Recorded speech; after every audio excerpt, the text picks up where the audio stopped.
Hi, I'm Lisa Hostetler-Brown, and this is Legally Speaking with LawyerLisa. So let's talk about what happens if your spouse gets sick.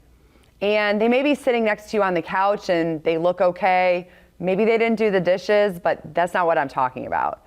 If you need to plan ahead for the future, you need to be thinking about doing that now, before your spouse gets sick.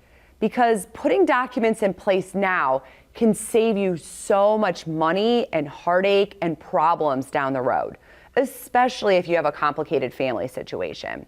So what can you do now? You can get the next level up in estate planning. So I'm not talking about going and getting a simple will and a cheap, limited, durable power of attorney.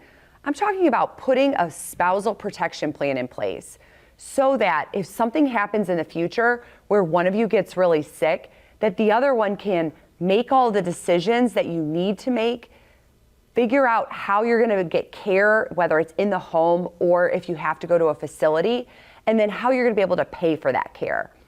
There are so many options for dealing with a sick spouse and how to make sure that that is done well.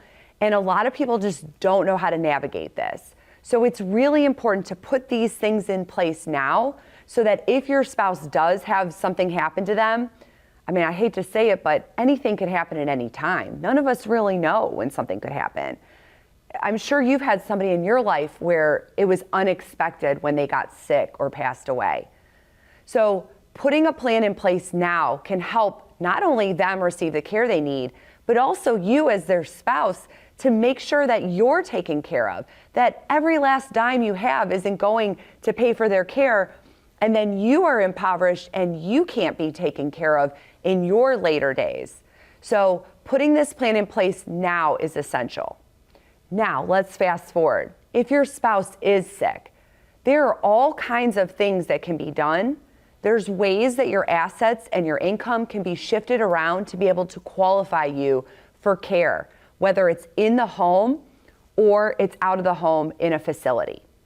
So a lot of, and I'll use wives as the example, a lot of wives are at home caring for a sick spouse and they're draining themselves. They're unable to take care of themselves properly.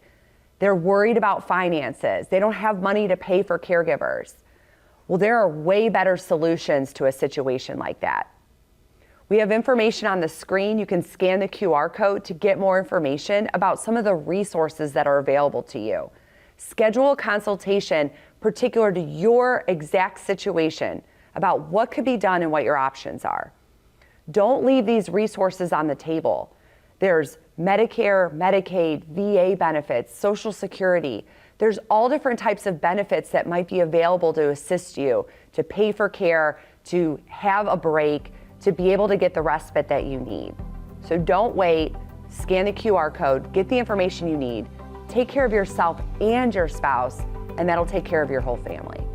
I'm Lisa Hostetler-Brown, and this is Legally Speaking with LawyerLisa.